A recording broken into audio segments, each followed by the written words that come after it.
What's up, guys? It's Set 5 and Pass here. I'm going to profile my going second True Draco deck. I took the locals last week and absolutely crushed it. Starting us off, we have the one Dynamite Knight.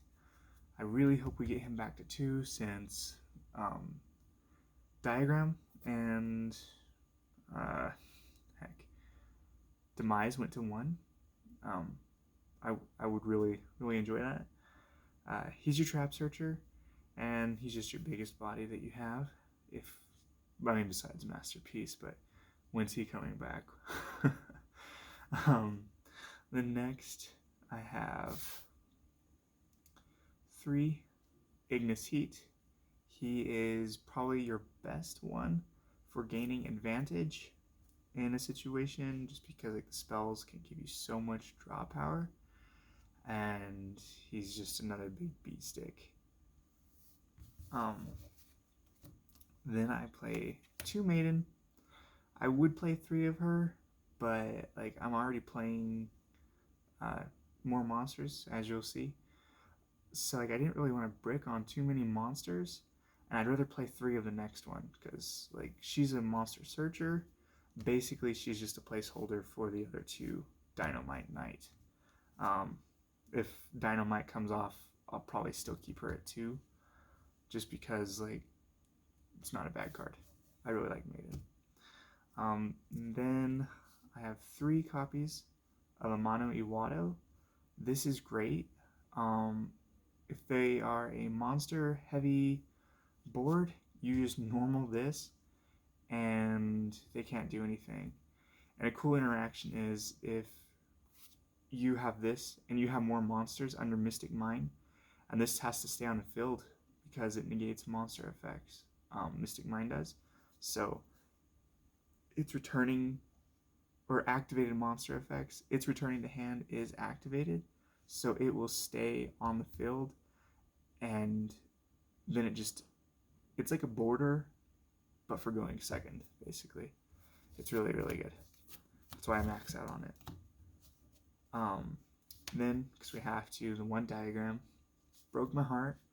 I wouldn't mind, honestly, if this got banned, if we got Dynamite Knight back to 3.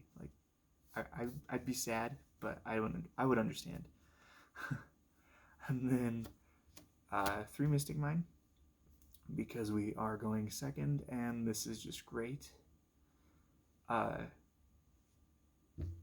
It can win you games. If you don't have monsters in your hand, then you can just set this, and unless they have back row outs, or outs to your back row, then you can just continue drawing, gaining advantage, and whittle away at their board through the process. I don't know, might get banned or limited or something. The 1 Terraforming, because it's at 1, sad face. I didn't play set rotation because it's going second, and I kept bricking with it. I don't know, I'd rather see something else, like a Draco spell or something. So of course you have to max out on these now. This draws you cards, and it gives you a free tribute summon. Pretty standard, really standard. Then the 3 Disciples. This one is your recycled card, and it just helps net you more advantage. And for the next draw card, I play a triple duality. Now, if I had Pot of Extravagance, I would probably cut this to 2, and I would cut the Double Desires together. So I'd play 2 duality and 3 extravagance, but this is still pretty solid. I hate the banishing thing for the grind games. So sometimes I won't even activate more than 1. The next draw card, because you have to play it, it's Demise.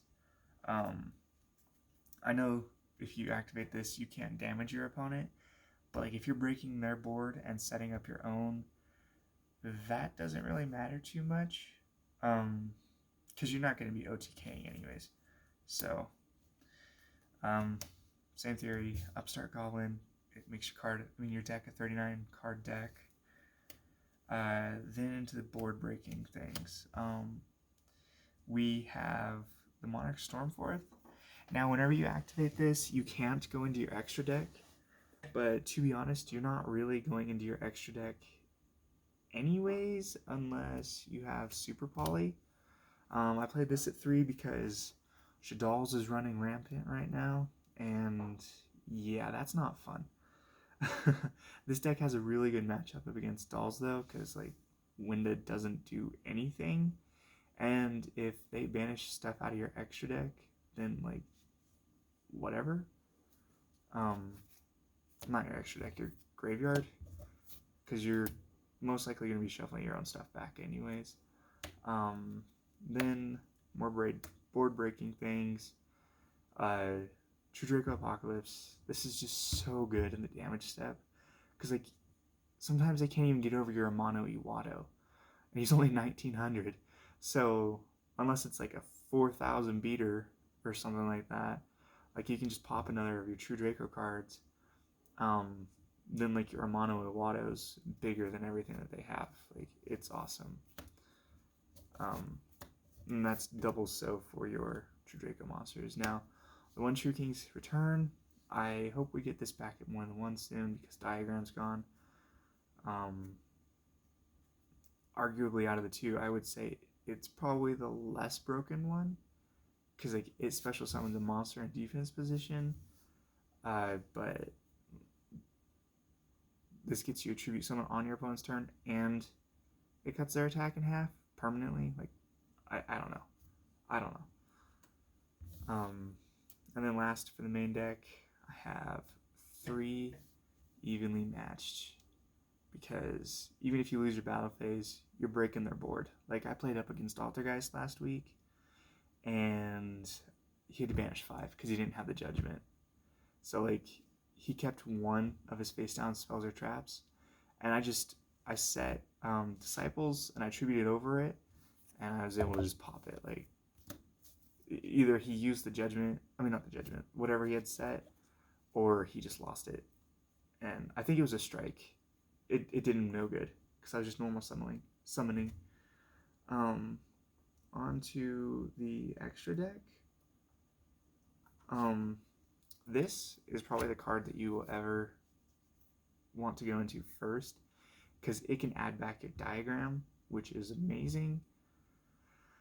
So like if you're just, I don't know, if you have an abundance of monsters to freely make this, you're most likely going to win that game anyways, and you might not want to go negative just for him. Like, but still, maybe if I had Crackdown, it wouldn't be as bad, because like I could just link off their monsters that I steal. But still, this is okay.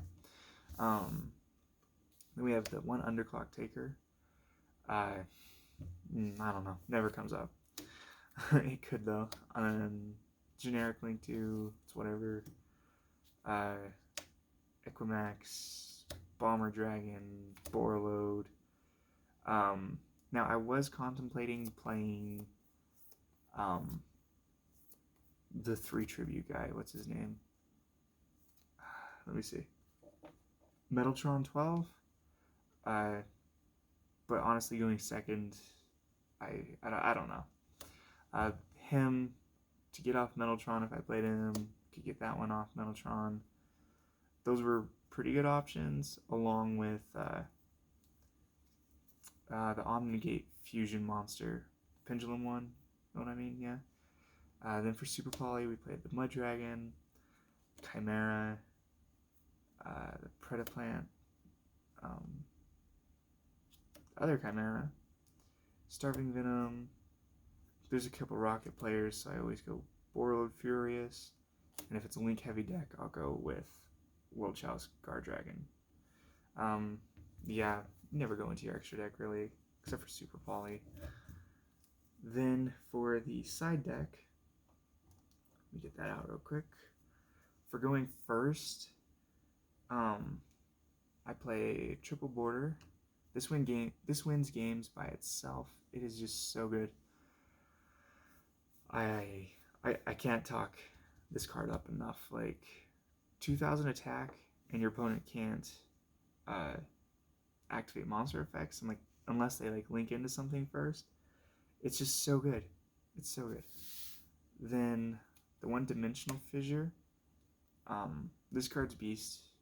It can beat so many graveyard reliant strategies. 2 bats at 1, and then 2 heavy storm dusters for up against the back row decks.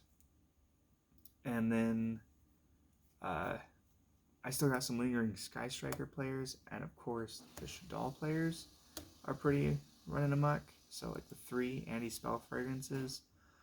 Now I contemplated playing Imperial Order, but I felt like in the grind game and just overall, like it stops me from using my spells too. Granted, I can just pop it whenever I need, but I just like these better because it still allows me to play. Then there can be only one. This doesn't hurt dolls too bad, and I don't know. At my locals, it's not as good as it could be because, like I said, I still have like a lot of Shadal players. There's a lot of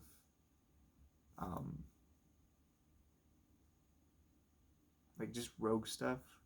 It's like that's good up against those decks, but I don't know. It's in the side because going second, of course. And then to top it off, the 3 judgments. That way you don't get evenly matched because that would suck. Anyways, that's it for the deck profile. Don't really think I need to do combo tutorials or anything because like it's literally set 5 pass with like a border on filled. So anyways, that's it for my deck, guys.